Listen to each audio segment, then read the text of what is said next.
क्या बात, भरत और राम का मिलन हुआ। एक महापुरुष बोल रहे थे, भागवत में एक रास हुआ है, रास। कहाँ? वृंदावन में। कौन सा वो वन है? निधिवन। निधिवन में भागवत में एक रास हुआ है, लेकिन रामायण में भी एक रास हुआ है। रास माने भक्त भगवान का मिलन। बस अंतर कितना है, बस रामायण का जो रास है वो चित्रकूट की धरती पर हुआ है, और भागवत का जो रास है वृंदावन की धरती पर हुआ। अगर रामायण की रास स्थली चित्रकूट है तो वृंदावन की राजस्थली मैंने भागवत की राजस्थली वृंदावन है। और दोनों में बहुत समता भी है, दोनों में बहुत साम्य है। वो भी जो रास हुआ था ना, वृंदावन वाला रास, गोपियों वाला, वहाँ भी अगर आप गहराई से कथा को सुनो तो गोपियाँ भगवान के पास पहुँचने के पहले 4 चीज़ों को छोड़ के आई थी। जब भगवान की बंसी बजी ना, और जब गोपियाँ दौड़ी हैं भगवान के रास के लिए, तो लिखा है गोपियाँ 4 वस्तुएं छोड़ के आई थी अपने भगवान के पास। कौन कौन सी? कौन कौन सी? लिखा है भागवत में, कोई गोपी, कुछ गोपियाँ अपने ससुर सास की सेवा कर रही थी, सास ससुर की सेवा, ठीक है ना। अब बंसी बजी तो ससुर सास की सेवा छोड़ दिया और भागी। कुछ गोपियां शाम का टाइम था तो गाय दो रही थी, दूध दो रही थी गाय का, और बस बंसी की धुन सुनी और दूध को ही पटका, फेंका और भागी। कुछ गोपियां जो थी वो शाम के समय श्रृंगार कर रही थी। शाम का समय था, शाम को स्त्री को अधिकार है श्रृंगार करने का, अपना श्रृंगार कर रही थी, लेकिन बंसी की तान सुनाई पड़ी, श्रृंगार का सामान वैसे फेंक दिया और भागी गोपियां। कुछ गोपियां शाम के समय संध्या वंदन कर रही थी, पूजा पाठ कर रही थी, अपना साधन भजन कर रही थी, बंसी बजी, सब भागी। अब ध्यान देके सुनना, 4 चीजें गोपियां छोड़ी हैं, ससुर सास की सेवा, दूध, श्रृंगार और साधना, 4 वस्तुएं छोड़ी। सास ससुर की सेवा क्या है? तो संतों ने कहा कि नारी का धर्म का प्रतीक होता है। दूध अर्थ का 100 रुपये लीटर मिलता है, लगभग 80 रुपये लीटर है, चाहे बेचो चाहे खरीदो 80 रुपये लीटर है, अर्थ का प्रतीक है। तो दूध छोड़ना माने अर्थ छोड़ देना भगवान के लिए।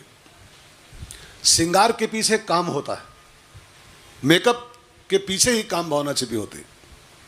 इसको बुरा मत माने को लोग, हर श्रृंगार के पीछे काम भावना होती है। आदमी श्रृंगार क्यों करता है? काम वासना की पूर्ति के लिए, दूसरों को अच्छा लगने के लिए।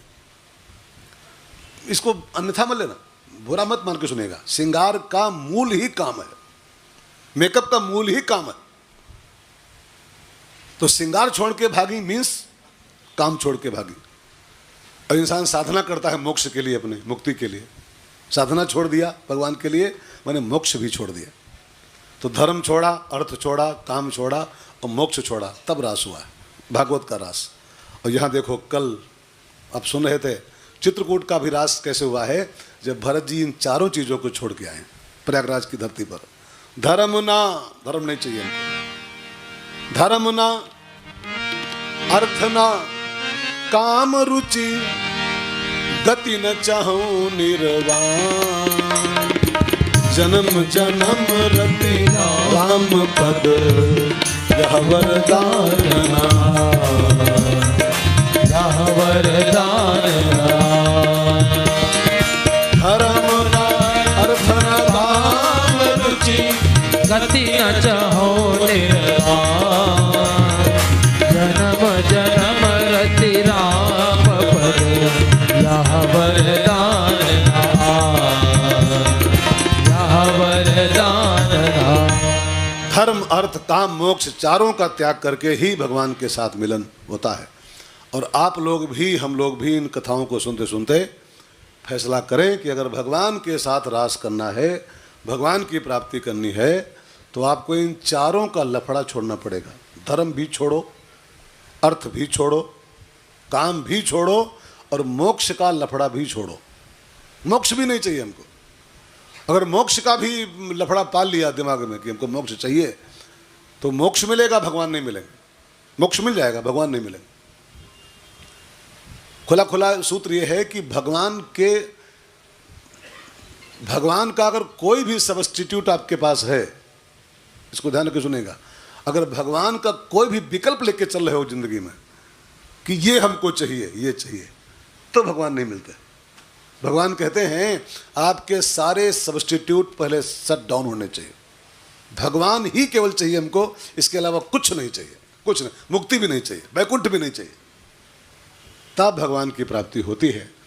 तो गोपियों की तरह भरत जी ने वे सब छोड़ा है, धर्म अर्थ काम मोक्ष।